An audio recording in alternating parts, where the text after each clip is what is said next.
तो ये नवद्वीप महिमा कथा 3 सैटरडे होगा परिक्रमा से पहले, आने वाले 3 शनिवार के दिन तक। ये 3 दिन का सीरीज है, महाराज जी का विशेष सीरीज है, जो नवद्वीप धाम महिमा परिक्रमा, महिमा कैसे परिक्रमा करें पूरे, वो हमें महाराज जी वो शिक्षा देंगे। तो और समय ना लेके मैं एक बार सभी भक्तों को पहले म्यूट कर देता हूं और लॉक कर देता हूं इस मीटिंग को। तो महाराज जी आपके स्क्रीन पे अनम्यूट करने का ऑप्शन आया होगा महाराज जी। हाँ जी महाराज जी, हरे कृष्ण।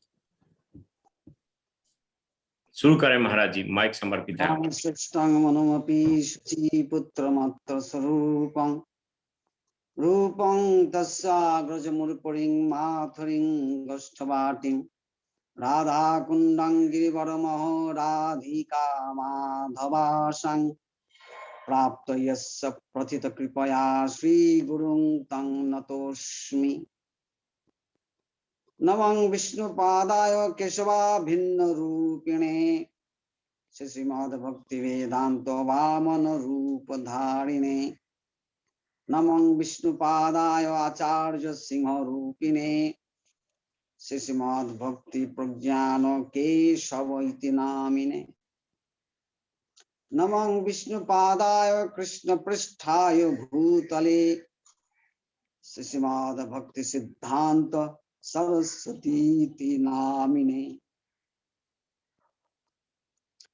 रूपेति नाम बधभो रसने सदातं रूपं च संस्मरमनः करुणा स्वरूपं रूपं नमस्कुरु शिरसदयावलोकं तस्यादित्य सुतनं रघुनाथ दासं राधा चिंतनिवेशन यस्य कान्तिर्विलोपिता श्रीकृष्ण चरणं वन्दे राधा लिंगित विग्रहम्। अजानुलंबित भुजौ कनकाबदातौ संकीर्तनैक पितरौ कमलायताक्षौ विश्वम्भरो द्विजवरौ युगधर्म पालौ वंदे जगत्प्रियकरौ करुणावतारौ।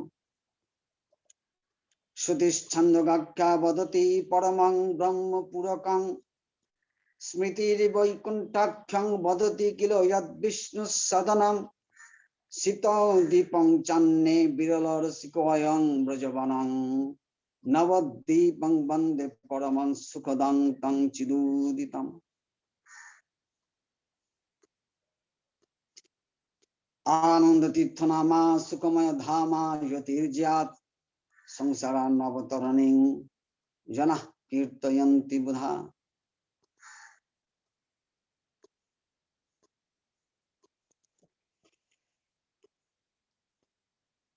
आज श्री नवद्वीप धाम परिक्रमा के बारे में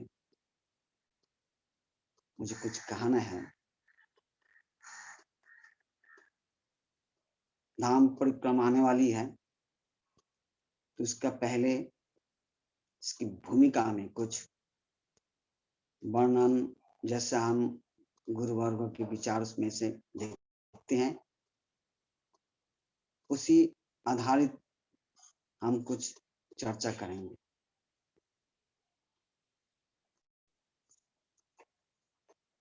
धाम परिक्रमा, श्रीधाम परिक्रमा। धाम के अर्थ, धाम के बहुत प्रकार अर्थ होता है। पहले जैसे धाम तेज स्वरूप है, द्युति ज्योति, जैसे श्रीमद् भागवत में पहले श्लोक में मंगलाचरण में हम देखते हैं, धम्ना सेन सदा निरस्त कुहकं सत्यं परं धीमहि। धम्ना सेनो, सेनो तेजसा, धम्ना तेजसा, तेज के द्वारा, अपना तेज के द्वारा जो निरस्त कुहकं, समस्त प्रकार की कुहक माया जो निरस्त होता है, ऐसे परम सत्यं के हमारा ध्यान धीमहि ध्यान करते हैं।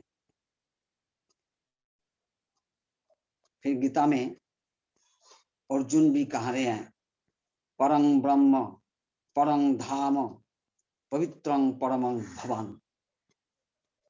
आप परम ब्रह्म, परम धाम, परम तेज स्वरूप, समस्त तेज का जो आश्रय स्वरूप है वह भगवान श्री कृष्ण। फिर धाम का अर्थ होता है आधार, आलय। जैसे भगवान जी कहा रहे, जद गत्वा न निवर्तन्ते तद धाम परमं मम, वही मेरा धाम है, वही मेरा आलय है, स्थान है, जहां पर भगवान जी हमेशा विराजमान है। तो भगवान जिस प्रकार नित्य, वैसे भगवत धाम वो भी नित्य है। धाम धाम ऐसे है जहां पर भगवान का नाम, रूप, गुण, परिकार, लीला, इस सब का अधिष्ठान है। इसलिए सिद्धाम मतलब ये पूरा एक पैकेज है, जहां पर भगवत नाम, भगवत रूप, भगवत गुण, भगवत परिकर एवं भगवत लीला, ये पांच विचार, पांच तत्व यहाँ पर अंतर्भुक्त होते हैं, वो ये सिद्धाम। इसलिए जो व्यक्ति धामनिष्ठ होते हैं वो व्यक्ति एक ही साथ नाम, रूप, गुण, परिकर, लीला निष्ठ होते हैं। हम जब धाम परिक्रमा करते हैं तब संपूर्ण भगवान का विचार है, नाम रूप समन्वित जो भगवान है उनका ही पूर्ण रूप से हमें प्राप्त होता है। इसलिए हमें धाम परिक्रमा इतना गुरुत्वपूर्ण होता है। परिक्रमा का मतलब होता है पदचारणा। पदचारणा की परिक्रमा है, इसे प्रदक्षिण भी कहा जाता है। तो ये पदचारणा साधारण रूप से हम बद्ध जीव के बारे में कहा जाता है, ब्रह्मांड भ्रमित कौन भाग्यवान जी, गुरु कृष्ण प्रसाद पाए भक्ति लता बीज।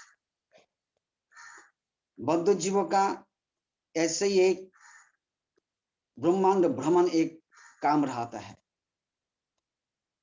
ब्रह्मांड भ्रमण मतलब एक योनि से और एक योनि में जाना और उसी योनि में अपना अनात्म स्वरूप में भ्रमण करते रहना, ये ब्रह्मांड भ्रमण। ये ब्रह्मांड भ्रमण करते करते जीव किसी प्रकार से यदृच्छा क्रम से, दोनों भाग्यवान जीव अर्थात कोई स्वीकृति से कभी उसका साधु संग हो जाता है, तब संपूर्ण रूप से उनका आत्मज्ञान होने लगता है।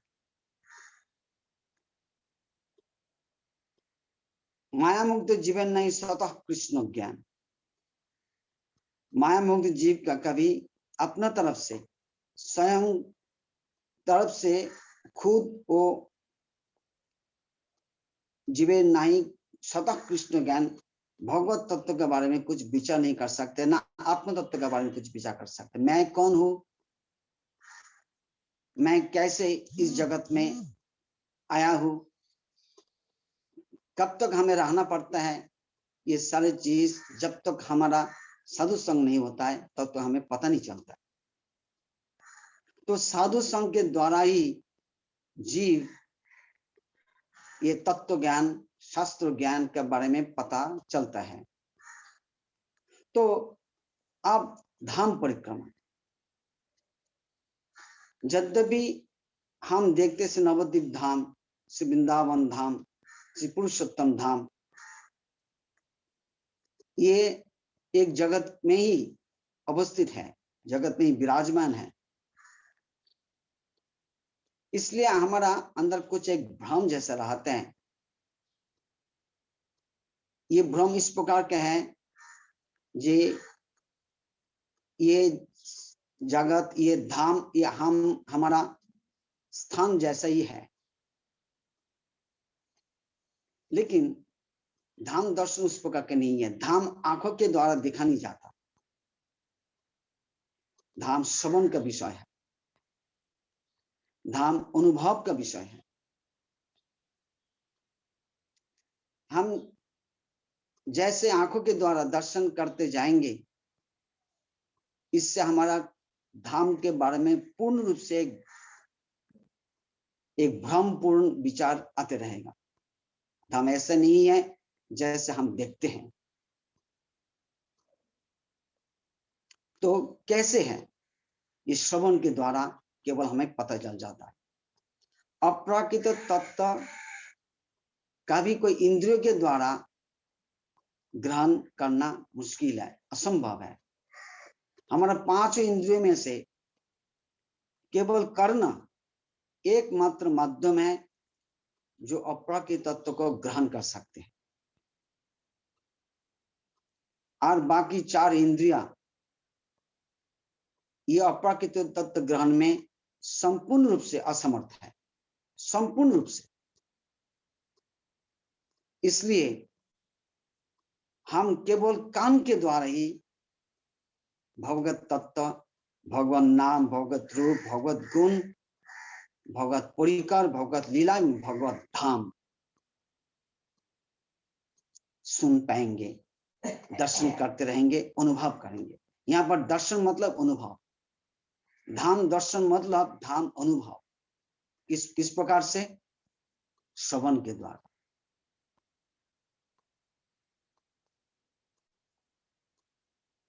हमारा वर्तमान हमारी जो स्थिति है वो किस प्रकार के हैं? गीता में हम देखते हैं उस ये वर्णना, भोगैश्वर्य प्रसक्ता तया परित चेतसाम व्यवसायत्मिका बुद्धि समाधौ न विधि होती। ये हमारी स्थिति है। भोगैश्वर्य प्रसक्ता नाम तया अपरित चेतसाम, हम भोग एवं ऐश्वर्य के द्वारा आसक्त होते हैं, उसमें हम लोग आसक्त रहते हैं। इस प्रकार आसक्त व्यक्तियों का जो चित्त अपरित रहता है, अपरित मतलब चेतना का जो शुद्ध स्थिति है वो नहीं रहती, इसलिए अपरित चित्त, अपरित चित्त। इस प्रकार व्यक्ति का भी धाम दर्शन करने के लिए लायक ही नहीं है। इसलिए हम जब साधु संग के द्वारा ही, साधु संग जब हम मिलते हैं, तब साधु संग के द्वारा ही हमें ये सब पता चलते हैं कि मूलतः धाम क्या चीज है। अप्राकृत तत्व नहीं कबू प्राकृत गच्छति। प्राकृत मतलब जो भौतिक इंद्रिय गोचरीभूत नहीं होते हैं, जो अप्राकृत तत्व है। यही मूल विचार है। तो हमें भगवान जी कृपा करके केवल कान ही एकमात्र माध्यम हमारे लिए रखा, जिस कान के द्वारा हम अप्राकृत तत्व को ग्रहण कर सकते हैं, अंदर ले सकते हैं और उस पर हम लोग अनुभव कर सकते हैं। श्री राधा कुंड वैसा नहीं है जैसे हम देखते हैं, लेकिन श्री रघुनाथ दास गोस्वामी श्री राधा कुंडाष्टकम में जिस प्रकार के वर्णना की है वही राधा कुंड है। वही राधा कुंड जब हम उस राधा कुंड की वर्णना जब हम सुनते हैं, श्रवण करते हैं, अध्ययन करते हैं, उसी अध्ययन के द्वारा, उसी श्रवण के द्वारा जितना तक हमारा चित्त पवित्र होता है, उतना ही हमारा राधा कुंड के बारे में अनुभव होने लगता है। वैसा ही समस्त प्रकार धाम के बारे में अनुभव उसी प्रकार होगा जिस प्रकार से हमारा अनर्थ दूर होते रहेगा। तो हम धाम दर्शन इसलिए नहीं जाएंगे जो वहां पर हम कुछ देख पाएंगे। देखने के लिए हमें धाम में जाना उचित नहीं है। हम जाएंगे धाम में इसलिए जो मैं धाम के लिए शरणागत हो रहा हूं। श्री धाम चिद वस्तु है, वो स्वयं हम पर कृपा कर सकते हैं। ये कोई जड़ भूमि नहीं है। इसलिए भक्ति विनोद ठाकुर जी कहते हैं, माया कृपा करी जाल उठाए जखन आँखी देखे सुविशाल चिन्मय भवन। माया मतलब योग माया। भगवान जी गीता में कहते हैं जी, नाहं प्रकाश सर्वस्व योग माया सब। मैं अपने को प्रकाश नहीं करता सबके सामने, योग माया के द्वारा आवृत रहा था। वही धाम है। धाम भी वैसे ही है, योग माया के द्वारा समावृत रहते हैं। इसलिए कहते भक्ति विनोद ठाकुर जी, माया कृपा करी जाल उठाए जब। मतलब हमारी दृष्टि से अब हम जो देखते हैं वो केवल माया के द्वारा रचित एक जाल है। हम जब धाम पर घूमते हैं, वस्तुतः हम जाल पर घूम रहे हैं। धाम को स्पर्श करना हमारे लिए संपूर्णतः असंभव है। जैसा श्री रावण कभी सीता देवी का दर्शन कर नहीं पाया, लेकिन रावण का ऐसा लगा मैं सीता देवी को पकड़ लिया। लेकिन किन को पकड़ा? छाया सीता को पकड़ा। उस प्रकार से वंचित होते हैं, उसी प्रकार से हम भी वंचित होते हैं। जहां हम धाम का दर्शन कर लिया है, वस्तुतः हम देखते हैं जो लोग आपात दृष्टि से धाम में वास करते हैं, इस प्रकार दिखा जाता है, तो इन लोगों को कुछ प्रॉब्लम रहता है। यद्यपि धाम में वास कर रहे हैं, लेकिन माया के जाल पर उन लोग वास कर रहे हैं। साधु संग जब तक नहीं होता है, तब तक उन लोग धाम के बारे में एक गलत धारणा कर लेते हैं। यहां तक कि भी धाम में रहने वाला साधु के बारे में भी उन लोगों का मन में ऐसा अभिमान होता है, जहां हम लोग साधु को बहुत पहचानते हैं, साधु को बहुत जानते हैं। हाँ, जानते तो हैं, लेकिन किस प्रकार साधु के? उन लोग जिस प्रकार से वंचित होने का अधिकारी है, उसी प्रकार के साधु संग होता है, उसी प्रकार के साधु का दर्शन होता है, उन लोगों का अधिकार के अनुसार। जैसे उन लोग सबको ठगाते हैं, ऐसा ही उस लोग ठगी साधु का दर्शन होता है। उनका अधिकार उस तक है, वहां तक है। तो ऐसा ठगी साधु का दर्शन करके उन लोग संपूर्ण रूप से साधु का भी बारे में, एक अच्छा साधु, पूर्णतः साधु व्यक्ति के बारे में वो उसी प्रकार विचार करने लगता है और अपराध करने लगते हैं। इसलिए धाम में रहते हुए भी इन लोग अपराधी है। बहुत प्रकार से इस प्रकार के बहुत व्यक्ति हम लोग देखते हैं। इसलिए देखा जाता है कि धाम में रहने पर भी उन लोगों का कोई पारमार्थिक कल्याण नहीं हो रहा है। क्यों? प्रकृत रूप से साधु का दर्शन नहीं हो रहा है। बात ये भी है, जैसे हम देखते हैं जो पिपीलिका मोनिमय मंदिरे पश्यन्ति छिद्रं, ऐसा एक फ्रेज है।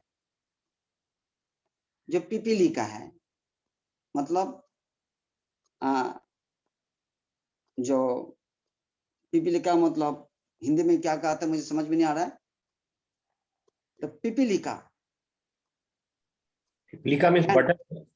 एंड्स इंग्लिश में। अच्छा, ये जो एंड्स हैं, चीटी चीटी मंदिरे चिट्टी चिट्टी मणिमय मंदिरे पश्यति छिद्रम। जो मंदिर मणिमय मंदिर में वो घूमते हैं, कहाँ छिद्र है ढूंढने के लिए। वो मणि का जो सौंदर्य है, मणि का जो ब्यूटी है, मणिमय मंदिर का जो ब्यूटी है, रूप है, इसका पता नहीं चलता है। इस बारे में उसका ढूंढते भी नहीं, उसका ढूंढना केवल छिद्रम। वैसा ही कुछ व्यक्ति वही चीज देखते हैं जो चीज उनका मूलत रूप नहीं है। जैसे आप देखेंगे इस संसार में ये बहुत स्वाभाविक है, जहां पर प्रदीप है, वो प्रदीप का नीचे ही एक छाया है, बिल्कुल नीचे छाया है। ऐसा संभव ही नहीं है जगत में प्रदीप है तो नीचे छाया नहीं है। छाया तो रहेगा ही रहेगा, प्रदीप का साथ छाया रहती है। लेकिन कुछ लोग उस छाया को ही देखते हैं, प्रदीप का आलोक की तरफ नहीं देखते हैं। जो प्रदीप का जो प्रकाश है वो कितना फैल रहा है चारों तरफ, वो नहीं देख करके उसका दर्शन केवल प्रदीप का नीचे जो अंधेरा रहते हैं, उसी अंधेरा में भी उन लोग रहते हैं, और उसी अंधेरा को आश्रय करके रहते हैं, और उसी अंधेरा के लोग देखते रहते हैं। तो इस संसार में सत असत का मिश्रण रहता है। इस प्रकार आते हैं जैसे संसार में ये बिल्कुल असंभव है, जैसे छायाहीन प्रदीप, वैसा ठीक तद्रुप हम हमारी चित्त किस प्रकार की है। भोगैश्वर्य प्रसक्तनं तय अपरित चेतसा। अपरित चित्त व्यक्ति कभी छाया के तरफ, वो आलोक के तरफ, प्रकाश के तरफ नहीं देखते हैं, छाया के तरफ देखते हैं। इसी प्रकार इन लोग वंचित हो जाते हैं। धाम दर्शन करने के लिए भी साधु संग होना बहुत जरूरी है। धाम में जो लोग रहते हैं उन लोगों के लिए भी साधु संग होना गुरुत्वपूर्ण होता है। साधु के द्वारा ही आंख खुलते हैं। चक्षु उन्मीलितम, चक्षु उन्मीलन करना अपना काम नहीं है, साधु करते हैं। तो उन्मीलित चक्षु व्यक्ति ही साधु भगवत दर्शन करते हैं, धाम दर्शन करते हैं। धाम की महिमा उनका ही अनुभव का विषय है। इसलिए हम जब धाम दर्शन करते हैं तो अकेला हम लोग कर नहीं पाते। इसलिए श्री भक्ति विनोद ठाकुर कहते हैं, गौर आमार जेसब स्थाने करल भ्रमण रंगे, सेसब स्थान भ्रमिब आमी प्रणयी भकत संगे। प्रणयी भकत, ये साधन रूप से कोई भक्त नहीं है, प्रणयी भकत,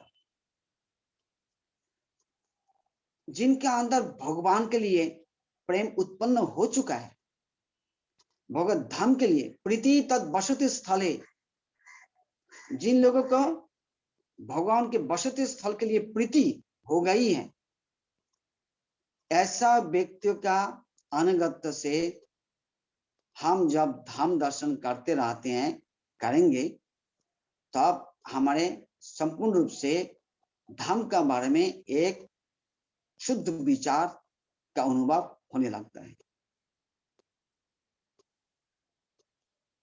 तो यहाँ पर हम देखते हैं जे श्रील जीव गोस्वामी पाद कहा रहे हैं, श्रील भक्ति विनोद ठाकुर जी जैसे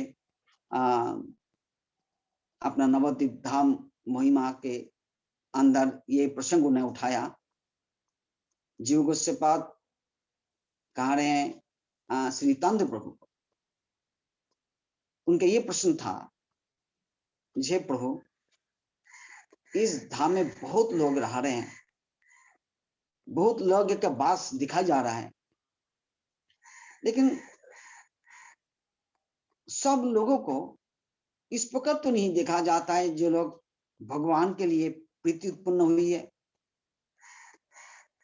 ऐसा क्यों है? तो उसके लिए नित्यानंद प्रभु का ये उत्तर था, जो संबंध ज्ञान नहीं है। श्री कृष्ण चैतन्य महाप्रभु कौन है, इस बारे में कोई जिनका संबंध ज्ञान नहीं हुआ है, उनको कभी धाम के बारे में कोई अनुभव नहीं होगा। श्री चैतन्य महाप्रभु साधारण रूप से भगवान को चैतन्य महाप्रभु के छन्नावतार कहा जाता है। छन्नावतार इसलिए है जो स्वयं जो विष्णु रूप है, स्वयं जो कृष्ण है, वो सबके सामने प्रकाश नहीं करते हैं। अपने को कृष्णदास रूप से मानने लगता है। कहते हैं कोई उनको अगर कृष्ण कहते हैं तो उन्होंने कान पकड़ करके, कान छिद्र पकड़ के कहा था, विष्णु विष्णु विष्णु, ऐसे इस प्रकार से ना कहो, मैं एक शुद्ध जीव हूं।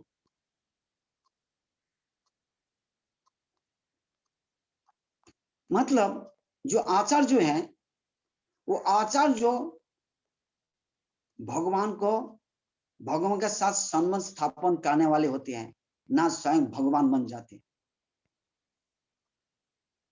इसलिए आचार्य के जो स्वरूप है वो वही है जो शास्त्रं, जो चिनौती, जो शास्त्रार्थं एवं स्वयं आचरते एवं अपर स्थापयतोपि, ये जो तीन काम होता है आचार्य, वही आचार्य की भूमिका लेकर श्री चैतन्य महाप्रभु अवतीर्ण हुए हैं।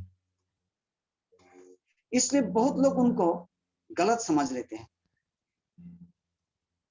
लेकिन शास्त्रों के द्वारा या बुद्धिमान व्यक्ति जानते हैं ये वो कौन है। कृष्ण के बारे में जिन्होंने इस प्रकार से कहते हैं वो स्वयं कृष्ण ही है। जब श्री कृष्ण गीता में कहते हैं, किनको कह रहे हैं? अर्जुन को कह रहे हैं। अर्जुन को कह रहे हैं, जे मत्तः परतरं नान्यत् किंचित् अपि धनंजय, मुझसे सब कुछ हो रहा है, मुझसे संसार सृष्टि हो रही है, मैं वेद का प्रतिपाद्य वस्तु हूं, वेदश्च सर्वैरहमेव वेद्य। जब इस प्रकार भगवान जी अपने आप को प्रकाश कर रहे हैं, सबके पास नहीं कहा पा रहे हैं। काज समय भी भगवान कितना सावधानी लेकर कहते हैं, जो अर्जुन मैं तुम्हें ही कह रहा हूं क्योंकि तुम मेरा बंधु हो, तुम मेरा प्रिय हो। तो वैसे ही श्री कृष्ण किनको कहा? उद्धव जी को कहा। इसलिए कृष्ण अपने का अपना प्रकाश, अपने कौन है, स्वयं कौन है, ये ऐसा ढोल बाजा करके नहीं बोला। विशेष विशेष व्यक्तियों के पास ही उन्होंने अपना स्वरूप का प्रकाश किया।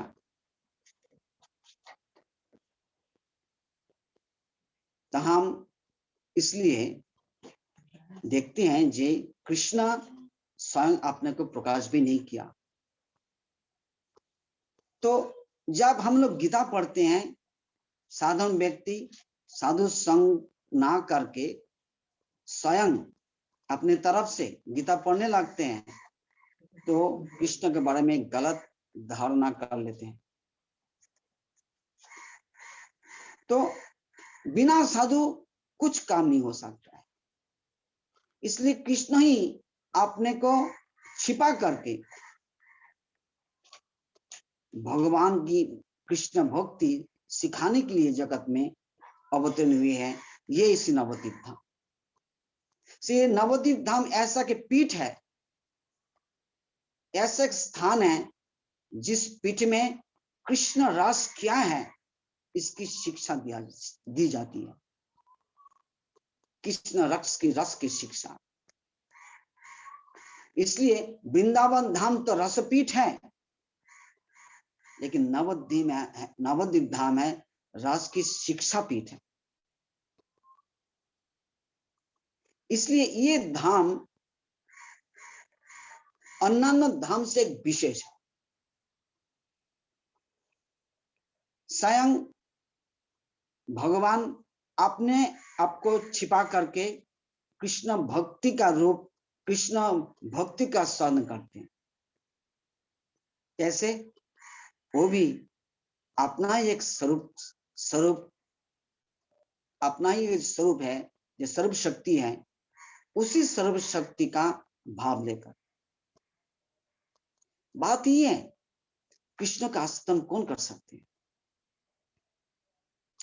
कृष्ण कौन है, कैसे है, कि कितने उसके रूप है, उनकी महिमा कितनी है, उनका तो आस्वादन एक सर्व शक्ति बिना कौन कर सकती? श्रीमती राधा रानी के अलावा कौन कर सकती?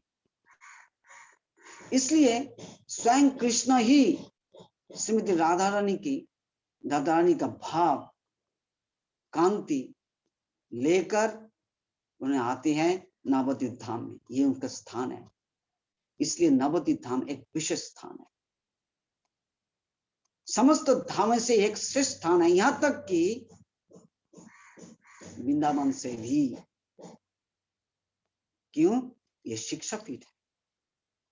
जब तक हमारी शिक्षा नहीं मिलती है, तब तक हमें पता नहीं चलता है, जो वस्तु ज्ञान हमें नहीं पता चलता है। 100 रुपया 1000 रुपया का कीमती एक बच्चों के पास क्या है? कुछ नहीं है। एक शिशु के पास एक 100 रुपया का नोट, एक 500 रुपया का नोट, 1000 रुपया का नोट का क्या कीमत है? वैसे ही जब तक उसका ज्ञान नहीं मिलता है, जब तक उसका ज्ञान नहीं होता है, जब तक उसकी शिक्षा नहीं मिलती है, तब तक बहुत कीमती चीज भी उसका पास कुछ नहीं है, कोई मूल्य ही नहीं है। इसलिए वृंदावन धाम अमूल्य होते हुए भी उसकी शिक्षा देने के लिए नवद्वीप धाम है। ये कितना मूल्यवान है। इसलिए नवद्वीप धाम एक विशेष स्थान है, ये शिक्षा पीठ है। श्री चैतन्य महाप्रभु ये शिक्षा देने के लिए स्वयं कृष्ण होकर अपना स्वरूप, अपना भाव छिपाकर श्रीमती राधा जी का भाव लेकर, उनकी कांति लेकर जगत में आविर्भूत हुए हैं। तो ये इनकी इसी धाम की दृष्टि, इस धाम का दर्शन पाने के लिए आप हमारा पहले आंखों को बंद करना होगा। मतलब यहाँ पर आंखों का कोई काम ही नहीं है। कोई भी धाम दर्शन करने के लिए आंखों का कोई काम ही नहीं, यह केवल कान का काम है। कान के द्वारा ही हम लोग श्रवण करेंगे, अनुभव करेंगे, नहीं तो हमारा धाम दर्शन बेकार हो जाता है, विफल हो जाता है। हमारे पास धाम दर्शन के लिए साथ ही साथ हमारा गुरु वर्गों के द्वारा कुछ धर्मापरत के विचार भी उपलब्ध है। ये धाम दर्शन के लिए या धाम वास के लिए धर्मापराध के बारे में भी विचार हमें पता लगाना चाहिए। ये किस प्रकार से सावधान होना चाहिए धाम दर्शन के लिए या धाम वास करने के लिए, दोनों ही। धाम में जिनका जन्म होता है, भगवान तो है ही है, निश्चित संदेह रहित है। लेकिन जन्म मतलब ये मातृगर्भ से जन्म ही एक्चुअली जन्म नहीं कहा जाता है। गुरु गर्भ में जन्म लेना ये प्रकृत जन्म होता है। मातृगर्भ से जन्म होता है,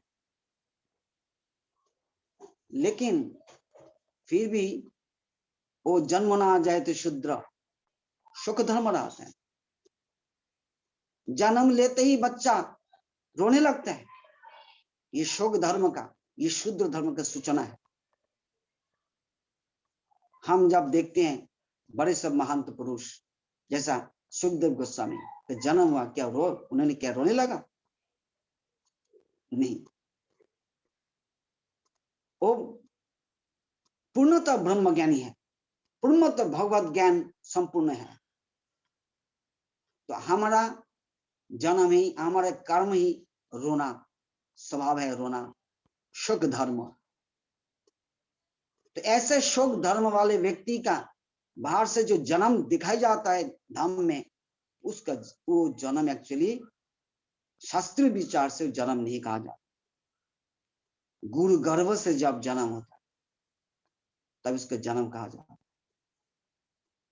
तब उनका दृष्टि खुलती है। अज्ञानातिमिरान्धस्य ज्ञानांजन शलाकया चक्षुरुन्मीलितं, इसे ही जन्म कहा जाता है, इसको ही जन्म कहा जाता है। चक्षुदान दिलाजय जन्म जन्म प्रभु से, तभी हमें जन्म मिलता है, वास्तव जन्म होता है। तभी हमें धाम क्या है, भगवान नाम क्या है, भगवत रूप क्या है, मैं कौन हूं, जगत क्या है, मुझे कहाँ जाना है, इस संसार क्या है, ये सब पता चल जाता है। तब तक नहीं, तब तक वो संसार में भ्रमण करने के लिए, भ्रमण करने के लायक होता है। हमें हमारा गुरुवर्ग ऐसे कहा था, जैसे हम कहा था, एक उदाहरण देखते हैं। जैसे जो लॉटरी में जो ड्राम है, वो लॉटरी में ड्राम घुमाता है तो उसमें बहुत बल रहता है, ड्राम के अंदर बहुत बल रहता है, वो बॉल घूमता है ड्राम के अंदर, लेकिन वहां पर एक छिद्र होता है, उसी छिद्र से केवल एक बल ही निकालता है। बहुत बल हो, ड्राम का जो छिद्र होता है उसका ऊपर घूमते ना आता है, लेकिन ड्राम से नहीं निकाल पाता। इसी प्रकार हम लोग ब्रह्मांड भ्रमण करते रहते हैं, लेकिन हमारा मानव जन्म हमारे मिलते हुए भी हम इस ब्रह्मांड से नहीं निकल पाते। तो जैसे उस ड्राम, लॉटरी का ड्राम में केवल इसमें से एक ही बल रहता है, उसका स्पीड एवं डायरेक्शन वो छिद्र के बराबर रहते हैं, उसी बराबर जिसका डायरेक्शन, स्पीड का डायरेक्शन रहता है, वो निकल सकता है। इसलिए हमारा जब मानव जन्म होता है, साधु संघ के द्वारा हमें पता चल जाता है हमारा स्पीड क्या होना चाहिए, हमारा डायरेक्शन क्या होना चाहिए। साधु संघ ही हमारा डायरेक्शन बदल देता है, साधु संघ ही हमारा गति निर्धारण कर देते हैं। विधि मार्ग, राग मार्ग, दोनों का दो प्रकार की गति है। विधि मार्ग से जो गति होती है, जैसे अनर्थ दूर होने लगता है, वैसे ही हमारे गति बढ़ती रहती है। जो गति अरोज डायरेक्शन, ये हमारे लिए ब्रह्मांड के लिए, ब्रह्मांड से निकालने के लिए एक मार्ग होता है।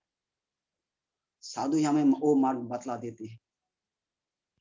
तो यानी कानी च पापानी ब्रह्म हत्यादिकानी च तानी तानी च तानी तानी प्रणश्यन्ते प्रदक्षिणात् पदे पदे। यही है भगवत धाम में परिक्रमा के फल। प्रथमे इसका पाप इसका खत्म होने लगता है। धाम में विचरण करने से ही जीव का पाप खत्म होने लगता है।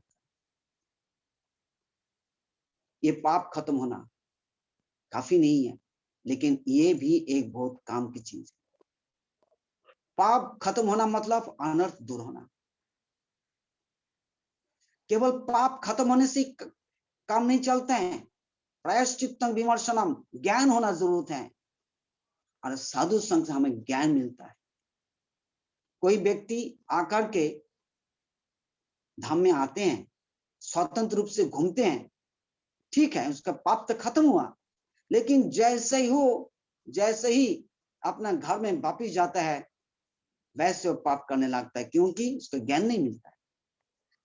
ज्ञान नहीं मिल रहा। जब तक ज्ञान नहीं मिलता है तब तक वैसे वो पाप कंटिन्यू करने लगते हैं, कोई फायदा नहीं रहता है। इसलिए जब तक हम भ्रमण साधु संग का नहीं मिलेगा, कैसे न प्रणयी भक्त संग, प्रेमी भक्त के साथ हम लोग जब घूमेंगे आंख बंद करते हुए, आंख बंद करते हुए मतलब आंखों के द्वारा विचार बंद करते हुए, तब हम केवल कान के सहारे लेकर जब घूमेंगे, तब हमारा प्रकृत रूप से धाम दर्शन होता है, धाम अनुभव होता है। तो धाम के बारे में अपराध भी, जो अपराध रहते हैं, अपराध का जो विचार रहता है, वो भी हमें सुनना चाहिए। तो पहले धाम प्रदर्शक जो गुरु साधु, उनके प्रति अगर अवज्ञा बुद्धि होती है तो पहले धाम अपराध माना जाता है। ये पहला धाम अपराध है। धाम प्रदर्शन करने वाले साधु गुरु अवज्ञा इस प्रकार से हो सकती है। साधारण रूप से साधु का हम लोग एक हीन विचार से देखते हैं, जैसे साधु अपने को प्रकाश नहीं करना चाहते, छिपाते हैं। तो उनके अगर किसी प्रकार से कुछ हम लोग दोष दिखाई देते हैं, शारीरिक दोष, इस प्रकार से कुछ दोष देखते हैं, तो अवज्ञा हो सकती है। ये पहले धाम अपराध है। इसलिए उपदेशामृत में कहते हैं जे न स्वभाव बपुषश्च दोष, स्वभावत्व बपुषश्च दोष देखना नहीं चाहिए साधु का। स्वभाव दोष मतलब स्वभाव में कुछ ऐसा दोष रहते हैं, वपुगत दोष भी रहता है, रह सकते हैं। इस प्रकार से कि अवज्ञा का विचार नहीं रहना चाहिए। फिर धाम का अनित्य बोध करना। अनित्य बोध मतलब जैसे हम लोग कहते हैं, हम लोग सोचते हैं, ये देखो आज से 20 साल पहले जब हम लोग धाम में आए थे, वो धाम अभी नहीं रहा। अब एक अभी का जो धाम है, ये एक नया धाम है। देखो ऐसा नहीं है। धाम 10-20 साल पहले हमारा जो दर्शन में आया था, और अभी जो दर्शन आ रहा है, दोनों ही माया के जाल पर स्थित है। इसलिए 7 साल पहले की बात या अब की बात, दोनों ही हमारी दृष्टि के विचार से ही केवल ये माया जाल ही है। मूलतः ये धाम का हम अनुभव है ही नहीं, हुआ ही नहीं। इसलिए धाम नित्य है। धाम श्री चैतन्य महाप्रभु के समय का जो धाम ऐसा जैसा था ऐसा ही है। श्री कृष्ण के समय में वृंदावन धाम जैसा था वैसा अभी भी है। लेकिन धाम, क्योंकि धाम नित्य है, धाम हमारा विचार से कोई अनित्य नहीं है, जो पहले कुछ था अभी कुछ है, ऐसा नहीं है। इससे भी धाम अपराध होने की संभावना रहती है। फिर धामवासी, ये धाम भ्रमण करने वाले के प्रति हिंसा, जाति बुद्धि, हाँ, ये भी हमारा एक चक्कर रहता है। जो व्यक्ति साधारण रूप से कहते हैं जे छोटे जाति ऊंचे जाति, धाम वासी का पर कर लेते हैं। इसलिए भक्ति विनोद ठाकुर जी कहते हैं, शपथ गृहते मागिया खाइबो पीबो सरस्वती जल। शपथ गृहते मागिया खाइबो पीबो सरस्वती जल। तो धाम में किस प्रकार सोना चाहिए, धामवासी ऐसा देख करके, ऐसा अनुभव करते हुए उनके लिए उनसे कृपा मांगना। बाहर से अगर छोटी जाति का भी दिखाया जाता है तब भी उनको जात रूप से उनका अवज्ञा नहीं करना चाहिए, उन पर दोष दर्शन नहीं करना चाहिए। फिर फोर्थ, चतुर्थ अपराध से धाम में बैठ करके विषय कार्य का अनुष्ठान, संसार कार्य का अनुष्ठान। संसार कार्य को तो ऐसा नहीं है संसार कार्य अनुष्ठान नहीं करते लोग, संसार कार्य करते लेकिन गौण रूप से करते हैं। जो भक्त लोग होता है उन लोग का जो संसार कार्य होता है ये गौण रूप से होता है, लेकिन मूल रूप से जो संसार कार्य करते हैं उनके लिए ये कहा जाता है। गौण रूप से करना और मुख्य रूप से करना उसमें बहुत फर्क है। तो यही है चतुर्थ अपराध। पंचम अपराध है धाम की सेवा की छलना में बिजनेस करना, अर्थोपार्जन करना, व्यापारी करना। धाम सेवा करो लेकिन धाम सेवा के छलना लेकर कोई अर्थोपार्जन ना करना, वो एक धाम अपराध है। जड़ बुद्धि से धाम के साथ उन स्थानों का समान ज्ञान करना। हाँ, अगर हम लोग सोचेंगे जे नवद्वीप के साथ कलकत्ता का हम लोग तुलना करेंगे, जो कलकत्ता में जो फैसिलिटी है वो तो यहाँ पर नहीं है। इस प्रकार से के तुलना करना या कोई तीर्थ के साथ तुलना करना, धाम के साथ कोई तीर्थ का तुलना करना, ये भी अपराध है। धाम और तीर्थ एक नहीं है। तीर्थ का जो क्षमता होती है वो लुप्त होता है, लेकिन धाम की क्षमता का भी लुप्त नहीं होता है। धाम धाम है क्योंकि भगवत धाम है। तीर्थ कोई देवता का अधिष्ठान होता है। धाम और तीर्थ में फर्क रहा है। जो तीर्थी कुर्बान्ति तीर्थानी शांतस्थेन गदाभृता, तीर्थ का क्षमता लुप्त होता है तो ऐसे जो तीर्थ पद भगवान के जो भक्त लोग हैं उनके भ्रमण के द्वारा वो तीर्थ की क्षमता फिर प्राप्त होता है। तो तीर्थ और धाम के कभी बराबर नहीं करना चाहिए। ऐसे इस पर बराबर करने से अपराध हो जाता है। फिर सप्तम अपराध है धाम वास करके भी पाप आचरण करना। इसका वर्णना जरूरत नहीं है, सब समझते हैं।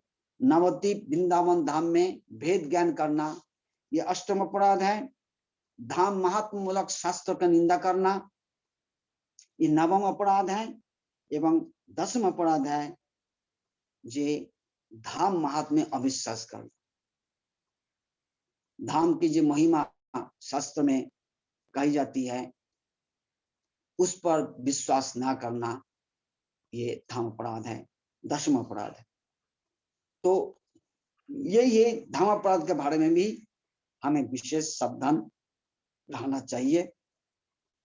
जिन लोग धाम वास करते हैं उन लोग के तो होना चाहिए ही, यहाँ तक कि जो लोग धाम दर्शन करने के लिए जाते हैं उन लोगों को भी इस बारे में विशेष सावधान रहना चाहिए। आज यहाँ तक रहे।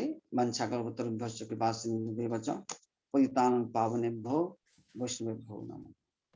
बहुत बहुत धन्यवाद महाराज जी को। और साधुवाद, महाराज जी ने आज हमें बहुत ही सुंदर कथा बताई कि जब हम भगवान का धाम कहते हैं तो इट कंप्राइजेस भगवान का रूप, भगवान का गुण, भगवान की लीला, परिकर, नाम, और ये सब एक साथ हमें एक पैकेज में उपलब्ध हो जाता है जब हम धाम दर्शन करने जाते हैं। लेकिन हमें सावधानी होनी चाहिए कि प्राकृत गोचर न हो, और प्राकृत वस्तु which is a transcendental thing is beyond the comprehension of our minds and intellect। तो वहां एक ही इंद्रिय जो है वो काम करती है, वहां पे वो है श्रवण का। अपने कान को ज्यादा से ज्यादा उपयोग करना चाहिए, ना कि आंख को। कान को ज्यादा यूज में लाइए अगर आप धाम में जाते हैं, और वो भी एक्टिव सिंसियर लिसनिंग।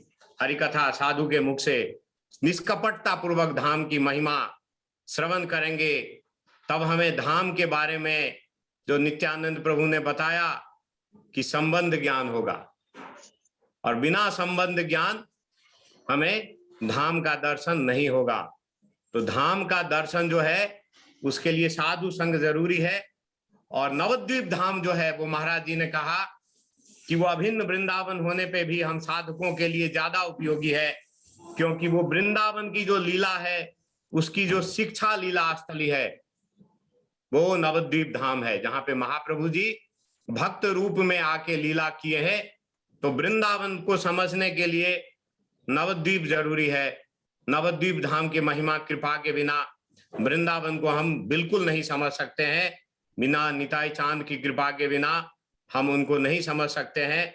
तो ये हमारे लिए बहुत ही जरूरी है कि Navadvip Dham is more even more important than Vrindavan Dham for us. और बेनिफिट क्या है हमें धाम से? तीर्थ यात्रा जाने से पाप का क्षय होता है, लेकिन पुनः पाप कर बैठते हम। क्यों?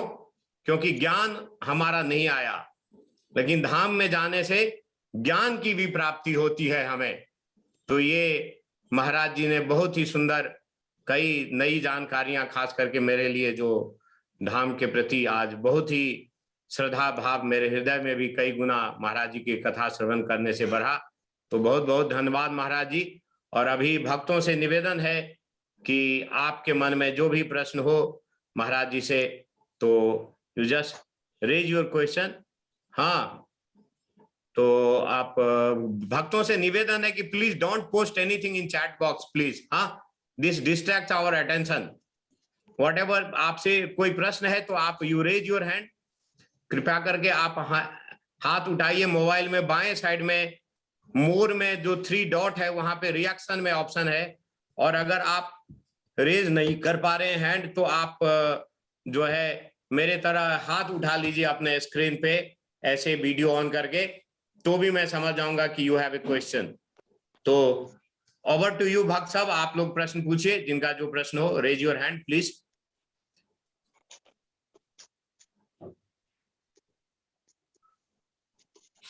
महाराज जी, अमित जी का प्रश्न है, भाई साहब महाराज जी ने उत्तर दे दिया है।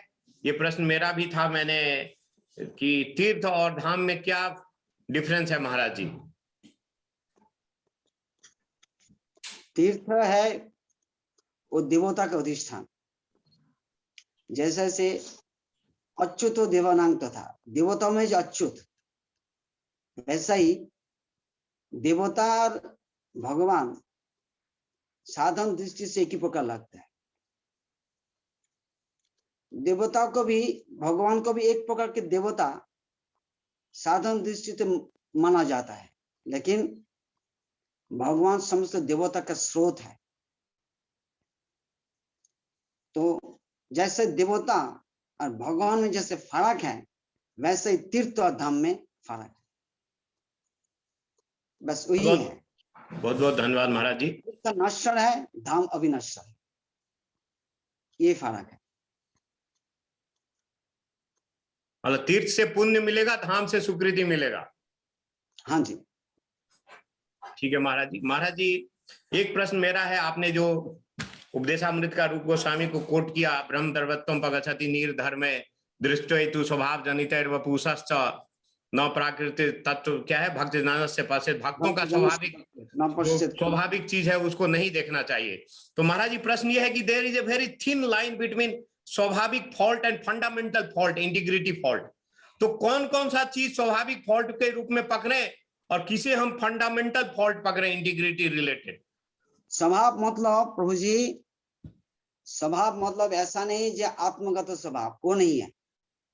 स्वभाव मतलब बहिर्दृश्य से कुछ स्वभाव, जैसे बुभुक्षस्व दोषी को तो पता चलता है जो कोई मतलब मतलब पैर से थोड़ा सा लंगड़ा है, वो यहाँ आंखों से कोई टेढ़ा है, तो उस प्रकार से हम देखते हैं यार मतलब वो जैसा कोई मतलब बुभुक्षा विचार से कुछ कमी देखते हैं, तो हमारे एक दूसरे प्रकार भाव होता है।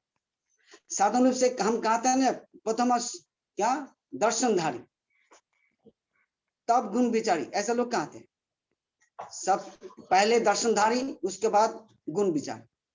तो ये जो दर्शनधारी में जो एक दोष किसी को रहते हैं, तो उसलिए अवज्ञा बुद्धि होती है। और स्वभाव, स्वभाव मतलब ऐसा नहीं है जो किसी को चोरी का स्वभाव है, ऐसा नहीं है। स्वभाव मतलब यहाँ पर जैसे कोई, मतलब कोई बीच से थूक फैलते हैं, कोई थूक रहा है, हो सकता है कोई से कैसे स्वभाव में, तो ये कैसे होता है, कैसे वो करते हैं, मतलब स्थूल विचार का स्वभाव कह रहा हूं, ये कोई आत्म विचार का स्वभाव नहीं है। ये स्वभावगत तो दोष मतलब इस प्रकार के हैं। मैं तो मतलब बहुत अभी दृष्टांत दे करके नहीं बता पा रहा हूं, मेरा अभी स्मृति में केवल इतना ही आया, जो कोई जैसे इस प्रकार का हो रहा है उसी प्रकार का दोष। ठीक है महाराज जी, धन्यवाद महाराज जी। भक्त लोग, आप लोगों का और किसी भक्त का प्रश्न हो तो ऋषिकेश अग्रवाल जी प्रभु जी पूछना चाहते हैं। ऋषिकेश जी आप अनम्यूट करिए और प्रश्न पूछिए, then will come to DK. हाँ जी ऋषिकेश जी। ऋषिकेश जी आप अनम्यूटेड हैं प्रभु जी, आप you ask your question. Rishikesh Prabhu ji. हाँ जी महाराज, ये धाम नश्वर नहीं होता है और जो तीर्थ होता है वो नश्वर होता है क्या? ये हाँ, महाराज जैसे देवता लोग हमेशा देव पोजीशन नहीं है, ये पोजीशन है, पोस्ट होता है। तो जैसे तीर्थ की जब जो पाप खत्म करने की जो क्षमता रहती है, वो क्षमता भी काल क्रम से लुप्त होने लगता है। विशेष करके बहुत प्रकार के जो पापी लोग तीर्थ में आने लगते हैं, तो पापों का भार से ये तीर्थ की क्षमता लुप्त होने लगता है। लेकिन धाम का ऐसे नहीं रहता है, धाम है, भगवत धाम का प्रभाव अलग प्रकार से है। यही फर्क हम शास्त्र में देखते हैं। ठीक है महाराज जी, धन्यवाद महाराज जी। एक भक्त का प्रश्न है कि अगर हम कनिष्क भक्त हैं तो क्या हम वृंदावन दर्शन नहीं करना जाना चाहिए या जाना चाहिए, मतलब क्या अधिकार नहीं है हमारा जाने का? वही चैट बॉक्स में प्रश्न भेज रहे हैं महाराज जी एक भक्त। ऐसा नहीं है, कनिष्ठ भक्त हो, कनिष्ठ भक्त का बात समझ में आना चाहिए। कनिष्ठ भक्त को किसे कहा जाता है, कनिष्ठ भक्त का डेफिनेशन क्या है, यह हमें अच्छा से समझना चाहिए। कनिष्ठ भक्त ये नहीं है जो नया दीक्षा लिया है उसको कनिष्ठ कहा जाता है। साधारण रूप से हम लोग उस प्रकार से विचार करते हैं, जो जूनियर है उसको कनिष्ठ कहा जाता है। जूनियर का एक अर्थ कनिष्ठ है, लेकिन कनिष्ठ जूनियर मतलब जूनियर भक्त होता मतलब कनिष्ठ भक्त होंगे ऐसे कोई बात नहीं है। विचार से कनिष्ठ कहा जाता है। क्या विचार? जो उसका अर्थ का, उसको तो व्याख्या तो भगवत में तो की गई है, जो अर्चय में बहरे जो पूजांग शुद्धाई होते न तद भक्त सुचान्य सु भक्त कनिष्ठ स्मृता, यही बात है, यही कनिष्ठ भक्त है। लेकिन वो कनिष्ठ भक्त हमेशा कनिष्ठ नहीं रहता है। जैसे उसका विचार उन्नत होने लगता है, साधु संघ से ही जैसे उसका विचार उन्नत होने लगता है, वैसे उसका कनिष्ठता खत्म हो जाती है। जैसे वो भगवत भक्त जीवे सम्मान देवे जाने कृष्ण अधिष्ठान, इस प्रकार का जब विचार होने लगता है, जीवे सम्मान देने का, कृष्ण अधिष्ठान ज्ञान से जब जीवे सम्मान देने के विचार आने लगता है, बस उसकी कनिष्ठता खत्म हो जाती है। तो साधु संघ के द्वारा ही खत्म होता है, और दूसरा कोई उपाय नहीं है। तो हम धाम में जाएंगे साधु संघ से ही, साधु संघ का आश्रय लेकर के ही जाएंगे ना। हम तो खुद नहीं जा रहे हैं, खुद नहीं जाना चाहिए, ये बात सही है। जो कनिष्ठ है, जिसको इस प्रकार का ज्ञान नहीं है, वो खुद धाम में ना जाए, ये तो होना चाहिए। इतना तक तो बोलना, इतना तक तो हम बोलेंगे। धन्यवाद Maharaj ji. DK Prabhu, DK you have a question? हाँ महाराज जी धन्यवाद। एक्चुअली ये क्वेश्चन कोई चैट बॉक्स में एक पूछ रहा था मेरा पर्सनल चैट बॉक्स में। आंसर्ड और कोई प्रश्न है आपका? मेरा पर्सनल चैट बॉक्स में कोई क्वेश्चन आ रहा था। ओके। तो उसमें महाराज जी कोई प्रश्न किया है कि जैसे धाम में जन्म ग्रहण करना एक विशेष भाव है, मतलब स्पेशल कंडीशन। तो कोई अगर सपोज भक्त है या कोई भी हो जो धाम के बाहर रहते थे और वो गुजर गया, फिर उसका सारा क्रिया मतलब उसका दाह से लेके सब कुछ धाम का अंदर हुआ, तो उसमें कुछ फल होता है क्या? उसका कुछ स्पेशलिटी होता है क्या? कोई पर्सनल उसका प्रभाव तो हम शास्त्र में देखते हैं, उसका प्रभाव शास्त्र में हम देखते हैं। जे उनका अंतिम क्रिया या उनके जो उसके बाद जो क्रिया जो जब धाम में आते हैं, उसका एक फल है, निश्चित एक कुछ पॉजिटिव फल है। तो धाम में मौत होना ये भी अच्छा एक फल है, लेकिन बात ये है हमेशा हम लोग ऐसा नहीं देखते हैं। प्रैक्टिकली उससे कुछ व्यतिक्रम भी हम लोग देखते रहते हैं। जैसे हम देखते हैं जे हमारा जो गुरु भाई वृंदावन में जो रह रहे थे परेशानंद प्रभु, उनके भूत पकड़ लिया, वो प्रेत पकड़ लिया। और कैसे प्रेत हुआ? वो उसका मौत वो किसी घाट में वृंदावन में हुआ। कैसे? और फिर वो भी जमुना में उसको धकल दिया, तो वो गिर पड़ी यहाँ पर। वो महिला, उसका स्विमिंग तो उसका पता नहीं है, तो बस यमुना में गिर करके वो उसका मौत हो गया, फिर प्रेत बन गया। तो अब हम लोग क्या देख रहे हैं? साधारण रूप से हम सुनते हैं जो धाम में मौत एक बड़ा भाग्य की बात है, उसका अच्छी गति मिलती है, लेकिन उसका प्रेत जो नहीं मिला। तो उस महिला प्रेत जोनी प्राप्त होकर के हमारे गुरु भाई को पकड़ ली। तो फिर गुरु महाराज जी का चरणामृत उसको जब मिला तब उनको उद्धार हुआ। तो ऐसा एक विचार रहा है, हम देखते हैं, लेकिन उसका व्यतिक्रम भी हम देखते हैं एक ही साथ। तो धाम ऐसा नहीं है जे इसका विचार में हम बात के समय में गौड़ी में देखते हैं, जैसा नहीं जे धाम सबको कृपा करने के लिए बाध्य है, ऐसा भी नहीं है। किन पर कृपा करेंगे या किन पर नहीं करेंगे, ये धाम की अपनी मर्जी है, स्वतंत्रता है। धाम एक संचित वस्तु है, कोई जड़ वस्तु नहीं है धाम। ये आग जैसे नहीं है, जे आग में हाथ डालने से जैसे आग जलेगा ही, ऐसा जड़ वस्तु नहीं है। वो उनकी अपनी एक स्वतंत्रता है, जिस स्वतंत्रता से विचार करते हैं किन पर कृपा करेंगे किन पर नहीं करेंगे, ये बात है। ये भी हमें समझ में रखना चाहिए, दिमाग में रखना चाहिए। महाराज एक मेरा क्वेश्चन है, पर्सनल लास्ट क्वेश्चन। जैसे सपोज मैं धाम में गया, धाम अपराध मैंने कर लिया, लेकिन मुझे पता ही नहीं चला कि मैंने धाम अपराध किया, तो ऐसा कुछ लक्षण होता है कि जिससे this will give me indication that I have done धाम अपराध? जैसे कभी नाम अपराध वैष्णव अपराध है, तो ऐसा होता है कि हम लोग का हरिनाम में रुचि छूट जाता है, सेवा छूट जाता है, तो तब कॉन्शियसली हम लोग सोचने लगते हैं कि okay I have done something अपराध। तो किसके चरण में नहीं किया तो प्रार्थना किया, लेकिन धाम अपराध अगर करते हैं तो उसी का कुछ लक्षण दिखाई देता है कि हम लोग के ऊपर? उसी प्रकार ऐसे मतलब बात ये है, हमारे भगवान के लिए जितनी तरफ हमें आगे बढ़ा, लेकिन वो आगे बढ़ने का उपलब्धि नहीं होगी। पहले जिस प्रकार से होती अब नहीं हो रहा है। ये हमें जो लोग कशस है वो उसको उनको समझ में आएगा। अगर जो लोग ब्लांट है इस बारे में, उनको पता नहीं चलेगा।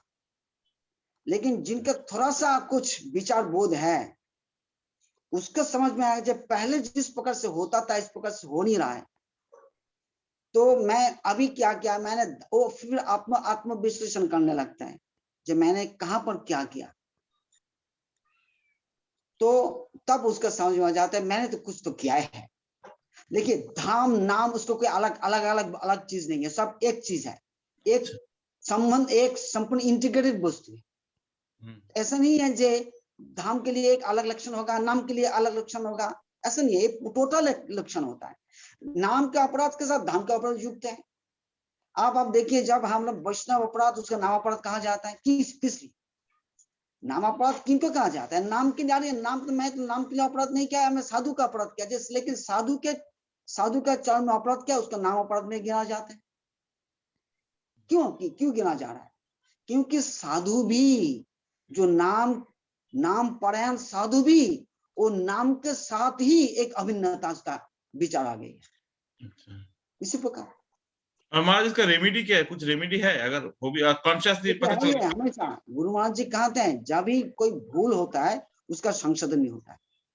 जैसे हम लोग समझ रहे हैं, समझ जाते हैं कि हमसे गलती हो गई, तो गुरु महाराज हमेशा कहते हैं it is never too late. कभी कोई गलती होती है, इसका संशोधन भी है। पहले संशोधन है क्षमा मांगना, भगवान से संकल्प करना, प्रभु जी हे भगवान जी मैं आज से इसी प्रकार गलती कभी नहीं करूंगा, ये संकल्प लेना। और जो मतलब महाप्रभु जी कहा था, तुमने जिस मुख से तुम निंदा की है उसी मुख से तुम उनकी प्रशंसा भी करो, उनके प्रशंसा करो। वैसे उसी प्रकार धाम निंदा होती है तो हम धाम की प्रशंसा करो। अगर धाम में रहने वाले साधु का बारे में निंदा करना वो भी धाम अपराध है। तो उनका मतलब बात है ना, हम लोग जब ज्यादा जैसे to much familiarity breeds contempt, हम लोग सुनते हैं ना, to much familiarity breeds contempt. उसी प्रकार ये धाम के साथ टू मच फैमिलियरिटी हो जाए ब्रीड्स कंटेम्प्ट, कोई साधु का साथ टू मच फैमिलियरिटी हो जाते हैं ब्रीड्स कंटेम्प्ट। इस प्रकार से बहुत प्रकार के नाम अपराध होने लगता है। इसलिए फैमिलियरिटी तो होना चाहिए, टू मच क्यों, टू मच से भी टू मच होना चाहिए, लेकिन तत्व सिद्धांत के आधार पर, तत्व सिद्धांत को छोड़ करके too much familiarity is a problem. Hare Krishna. Hare Krishna. Maharaj ji एक प्रश्न, अगर एक भक्त गंगा जमुना के संगम प्रयाग तीर्थ में डुबकी लगाए और भागवत पढ़े, गीता पढ़े और भगवान को स्मरण करे तो उसको सुकृति मिलेगा ना पुण्य मिलेगा? महाराज जी बात है ना, गंगा यमुना ये इनका एक अलग एक संबंध है। जैसे तुलसी कहीं भी रहे, ये नवद्वीप धाम की तुलसी हो, वृंदावन धाम की तुलसी हो, कलकत्ता की तुलसी हो, तुलसी तो तुलसी हो। तो तुलसी में तुलसी की जो सेवा करती है उसके तो आग फलक है। वो नवद्वीप धाम में रह करके भी सेवा कर सकती है, ये कलकत्ता में रह कर तुलसी की सेवा करते हैं। यमुना गंगा एक अलग स्थान है, जहां पर भी है यमुना गंगा, जहां पर भी है उनका एक अलग प्रभाव है, उनका एक अलग एक फल प्रदान है। ठीक है महाराज, धन्यवाद Maharaj ji. Amit you want to ask, Amit Prabhu ji you want to ask, आपका कुछ प्रश्न है प्रभु जी? अमित जी आप डायरेक्ट पूछ लीजिए, आपके पास अनम्यूट का ऑप्शन क्या है? अच्छा, अमित का एक प्रश्न मैंने देखा जो कह रहे हैं जी, अगर कोई समवन डाई इन काशी, अगर काशी विश्वनाथ में किसी की मृत्यु होती है तो मुक्ति मिलती है, ये क्या सही है? हाँ, बात ये है, देखिए शास्त्र विचार के यही है, शास्त्र विचार ऐसा ही है जो मुक्ति मिलती है। लेकिन पहले मैंने बताया ना एक उदाहरण, जो वृंदावन धाम में एक महिला की मृत्यु हुई, उसके प्रेत जो नहीं मिला, कुछ तो विचार है इसके लिए। इसलिए मुक्ति ऐसा नहीं है जो मतलब ये मतलब ओपन टू ऑल, जिसका ये वो जो ही जाएंगे वो मुक्ति होगी। निश्चित इसका पीछे कुछ विचार है, जिस विचार से किसी के लिए मुक्ति के लिए बाधा हो जाती है। जैसे मैंने प्रमाण के स्वरूप बताया ना, जो यमुना में जिसका डेथ हुआ, वृंदावन केशी घाट में जिसका डेथ हुआ, लेकिन उसका प्रेत जो नहीं प्राप्त हुआ, निश्चित इसमें कुछ विचार भी है, उस विचार हमें पता नहीं है। हम लोग केवल एक ही तरफ से हम लोग सुनते रहते हैं जे उसका जब मौत होता है वो मुक्ति मिल जाती है, लेकिन कुछ कुछ अलग भी विचार भी है जिनके लिए मुक्ति के लिए वो मुक्ति नहीं मिलती है। उसी प्रकार के विचार हमें पता चलना चाहिए, तो विचार हमें पता नहीं है। लेकिन एक्सेप्शनल्स तो है ही है, सबको मिलता नहीं है, ये हम विश्वास नहीं कर सकते क्योंकि एक्सेप्शनल्स बहुत है। हाँ, धन्यवाद महाराज जी। और कोई भक्तों का कोई प्रश्न? भक्त लोग, बेनू माता जी आज आपका कोई प्रश्न नहीं है? प्रभु जी, हाँ जी माता जी, कोई प्रश्न आपका? कोई प्रश्न नहीं है, ठीक है। चलो, और कोई भक्त का एनी मोर क्वेश्चंस? ऋषिकेश,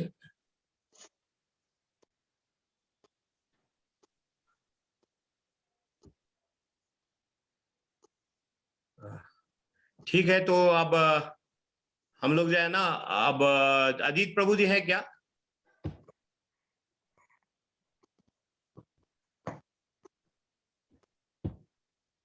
एक मिनट, अजीत प्रभु जी को मैं